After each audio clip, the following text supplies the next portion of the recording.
जय गुरु जी संगत जी। दिव्य आभा से नेक्स्ट चैप्टर, गुरु सेवा के मूल मंत्र।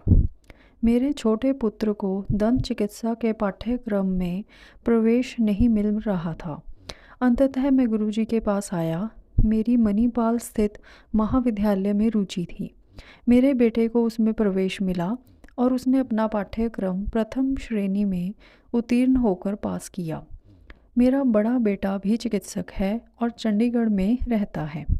उसका विवाह हो चुका है और उसका कार्य भली भांति चल रहा है। मैं स्वयं फरीदाबाद में दंत चिकित्सक हूँ। गुरुजी की शरण में आने के उपरांत मैंने अनेक कठिन शल्य क्रियाएं सफलतापूर्वक करी हैं। प्राय रोगी के स्वास्थ्य के कारण उन्हें कठिन कहना उचित होगा, किंतु गुरुजी की कृपा से रोगी चिकित्सा के पश्चात संतुष्ट रहे हैं। मेरी बेटी पर्ल फैशन और डिज़ाइन अकादमी से फैशन डिज़ाइन टेक्नोलॉजी पाठ्यक्रम करना चाह रही थी। उसने लिखित परीक्षा उत्तीर्ण करके साक्षात्कार भी अच्छा किया था, किंतु उसका चयन नहीं हुआ था। चूंकि मैं उसके भविष्य के बारे में चिंतित था, मैं गुरुजी के पास गया, यह जानते हुए भी कि उस दिन बुधवार था और संगत का दिन नहीं था। बदरपुर मेहरौली मार्ग पर मेरी दिल्ली परिवहन निगम की बस से दुर्घटना हो गई। मुझे तो कोई चोट नहीं आई, पर कार बुरी तरह से क्षतिग्रस्त हुई थी। कार का बोनेट मुड़ गया था। उसका रेडिएटर, एसी, उनकी जालियां और सामने की बत्तियां सब टूट गए थे। इसके बाद भी वह टूटी फूटी कार चली और उसी से 15-20 किलोमीटर की यात्रा करके मैं गुरुजी के निवास पर पहुंचा। गुरुजी वहां पर नहीं थे।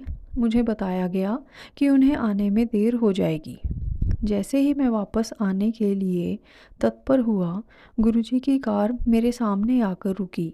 गुरुजी ने मुझे देखा। मैं हाथ जोड़कर खड़ा था और मेरे आंसू बह रहे थे। गुरुजी वहाँ कोई 5 मिनट तक खड़े रहे और फिर भीतर चले गए।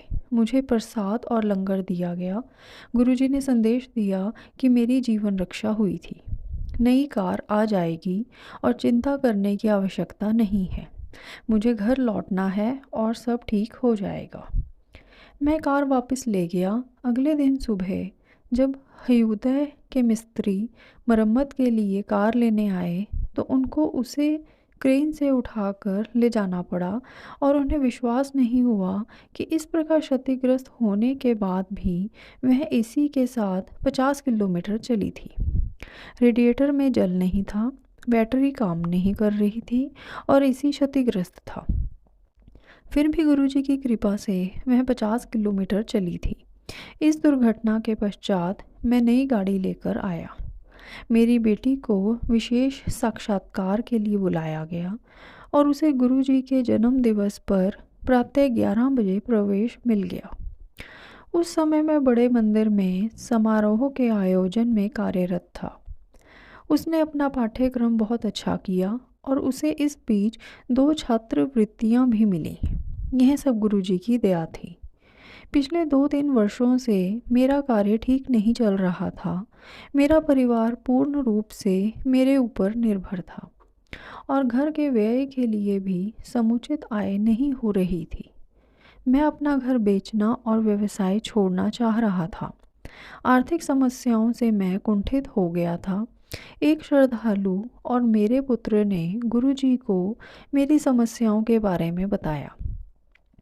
गुरुजी की कृपा हुई और उसी चिकित्सालय से घर का व्यय निकलने लगा।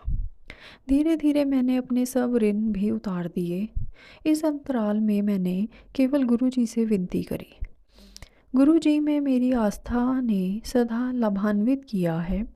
मेरे घर और चिकित्सालय दोनों स्थानों पर गुरुजी के मंदिर हैं। संगत में जो गुरबानी सुनी जाती है उन्हें मैं अपने चिकित्सालय में भी बजाता हूँ। मेरे अधिकतर रोगी मेरे से गुरुजी के बारे में प्रश्न करते हैं और गुरबानी सुनकर प्रसन्न होते हैं। गुरुजी द्वारा शल्य चिकित्सा। 4-5 वर्ष पूर्व एक 73 वर्षीय महिला जो अमेरिका में रहती थी, अपने पुत्र के साथ अपने जबड़े की हड्डी को ठीक कराने मेरे पास आई। अमेरिका में चिकित्सकों ने उच्च रक्तचाप के कारण उसकी शल्य क्रिया करने से मना कर दिया था। शल्य चिकित्सा की अवधि में उसका रक्तचाप 160 से 180 हो सकता था और 200 तक भी पहुंचने की संभावना थी। दिल्ली में भी कोई चिकित्सक इसके लिए तत्पर नहीं था। उनके हट करने पर भी मैं मना करता रहा। फिर उनकी बेटी ने गुरुजी का चित्र देखा और शल्य चिकित्सा करने के लिए कहा। उसका विश्वास था कि गुरुजी के होते हुए कोई अशुभ घटना नहीं हो सकती। मैंने शल्य चिकित्सा की तैयारी कर ली।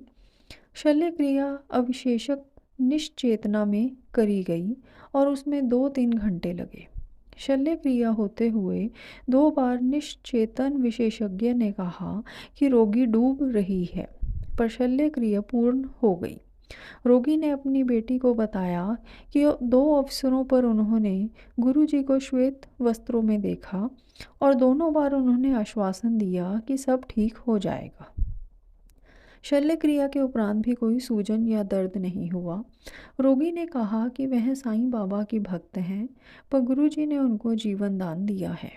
उन्होंने मेरे से गुरुजी का एक चित्र भी लिया।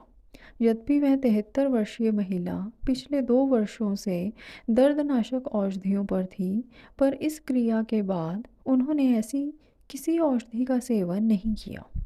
यह केवल गुरुजी के कारण ही संभव हुआ। मुझे प्रतीत होता है कि वह शल्य क्रिया हम 3 चिकित्सकों ने न करके गुरुजी ने स्वयं करी थी। मेरे मित्र की सहायता।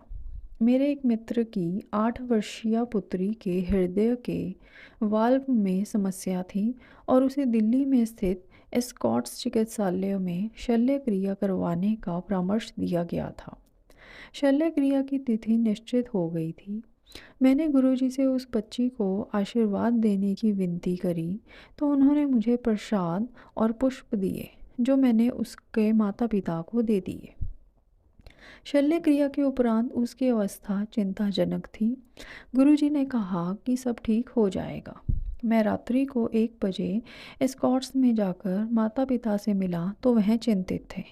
मैंने उनको प्रसाद दिया और गुरुजी का कहा हुआ दोहराया।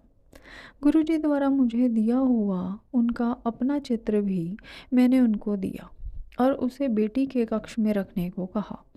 गुरुजी के कथनानुसार वह बच्ची शीघ्र ही स्वस्थ हो गई, परंतु 1 वर्ष के बाद उसकी अवस्था पुनः बिगड़ गई। गुरुजी उस समय जालंधर में थे। जब मैंने उनको बताया तो वह बोले, तू लंगर कर, चिंता ना कर, कुड़ी ठीक हो जाओगी। थोड़े ही दिनों में वह ठीक हो गई और अब आनंद से रह रही है। एक बार गुरुजी पंजाब में अपने गांव चले गए। मुझे इस बारे में पता नहीं था और 10 दिन तक उनके दर्शन न होने के कारण मुझे नींद नहीं आ रही थी। एक दिन पीवीआर साकेत में देर रात्रि का प्रदर्शन देखकर मैं पत्नी के साथ गुरुजी के स्थान पर जा रहा था।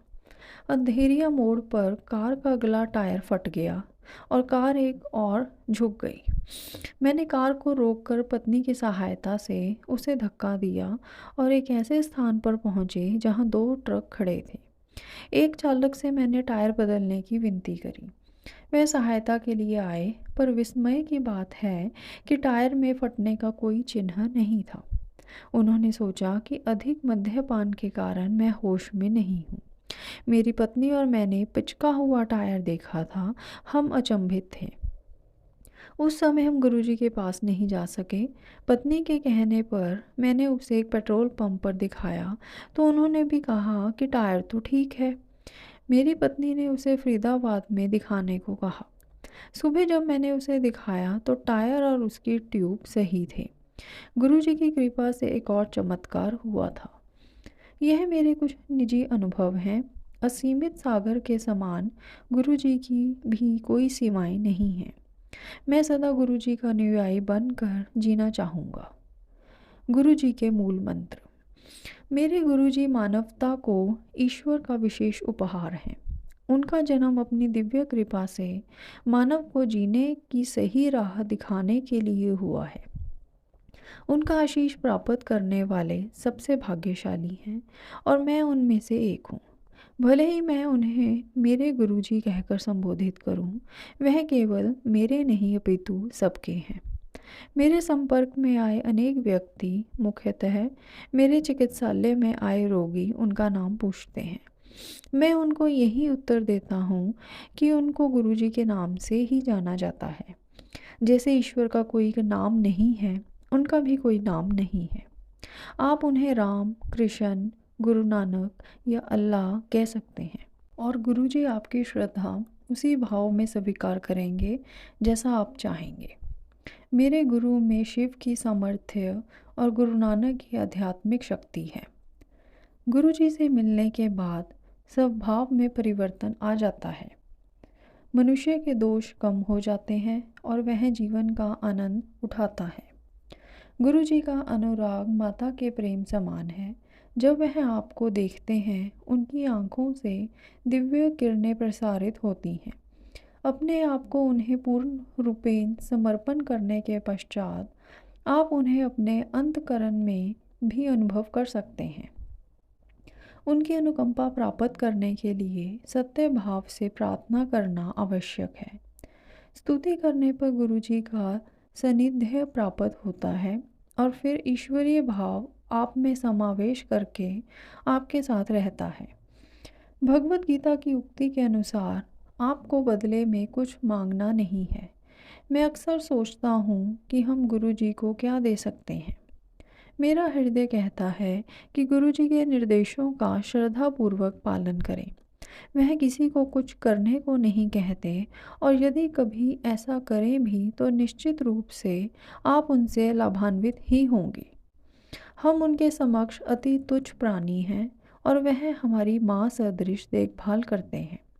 मैं संगत से निवेदन करता हूँ कि वह सदा गुरुजी के बारे में सोचें और उनके दिखाए हुए पथ पर अग्रसर हों। उनके प्रति हमारा समर्पण संपूर्ण होना चाहिए और उनके 3 मंत्र सदा याद रखने चाहिए। किसी को गाली मत दो, किसी को दोष मत दो और किसी को नहीं कोसो। रोज आपके संपर्क में आने वाले का सदा भला सोचो। यह सत्संग लिखा गया है डॉक्टर मदन मोहन बजाज, फरीदाबाद से। जय गुरु जी, शुक्राना गुरु जी।